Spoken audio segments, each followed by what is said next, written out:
Hello everybody, this is me, One the Conqueror 3. And this is my first vlog of March 2017. Crap, I don't have my regular video camera, so I decided to use this Nikon camera instead. But the reason why I'm making this video is because I'm gonna talk about the movie I saw on Friday. I'll give you a hint. It's a really awesome movie. It's about a gorilla who fights all of the Vietnam War era's helicopters, and there's Vietnam War era soldiers walking into the jungle with John Goodman and the other scientist.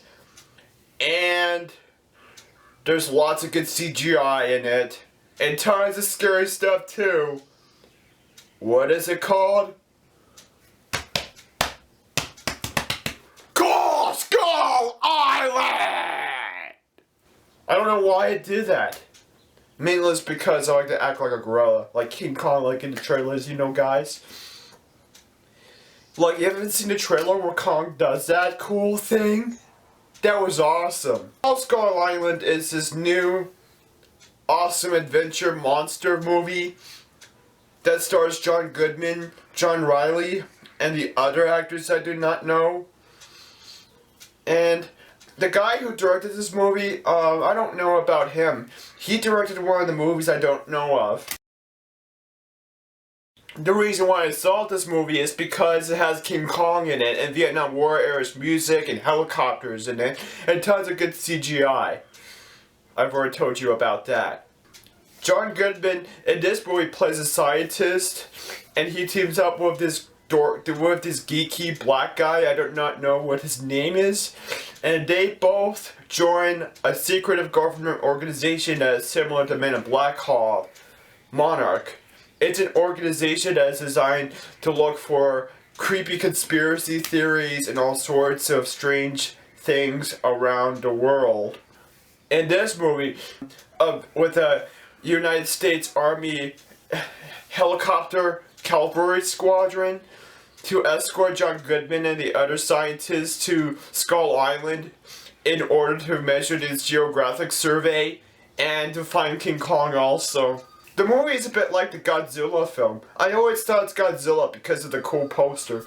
Have you guys watched Godzilla that came out a few years ago? That was a good movie. So is this movie. It's really good too. John Goodman in this movie was really good in my opinion. He did such a good job playing the scientist-like guy. He's a pretty nice guy also. I don't know much about John Goodman in the film. He just doesn't do anything much important. But I did like him in 10 Cloverfield Lane and Monsters Inc. But in this movie, he's okay. But his role's not that interesting though. There's this one female character who is a Vietnam War photographer, and I thought she's really good too. I thought this movie was gonna have the damsel in distress like in the old King Kong movies of how she's about to be sacrificed by the gods and King Kong, that he decided to take her and decided to play with her and fall in love with her.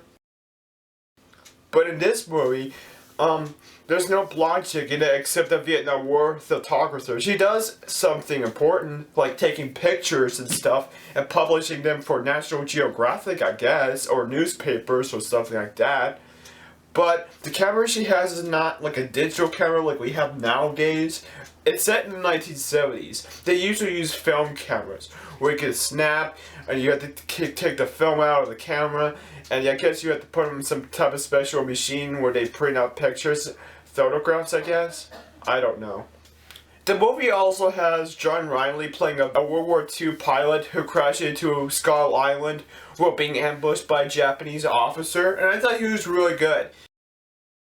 And John Riley's character is really smart too. Like, he explains a lot of detail about the native people and King Kong. He's a good translator. How the heck does he know all that stuff while we're living in Skull Island forever?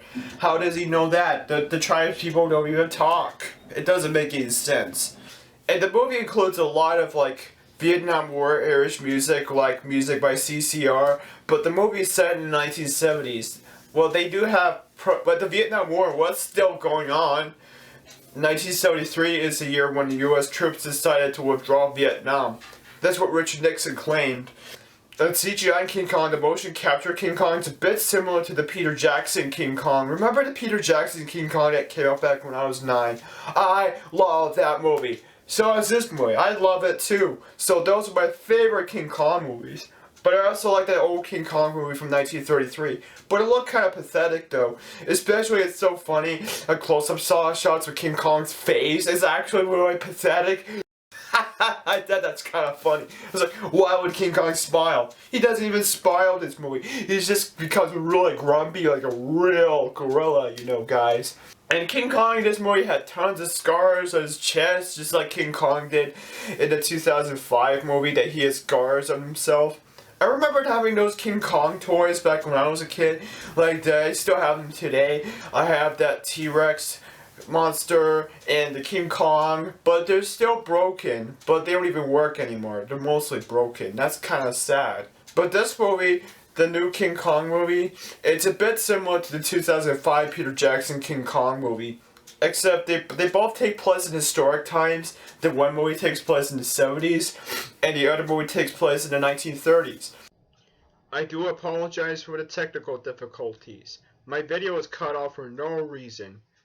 But this is a long video though. What rating should I give this movie? I give this movie an A+. Thanks for watching my movie review. Please subscribe for more videos.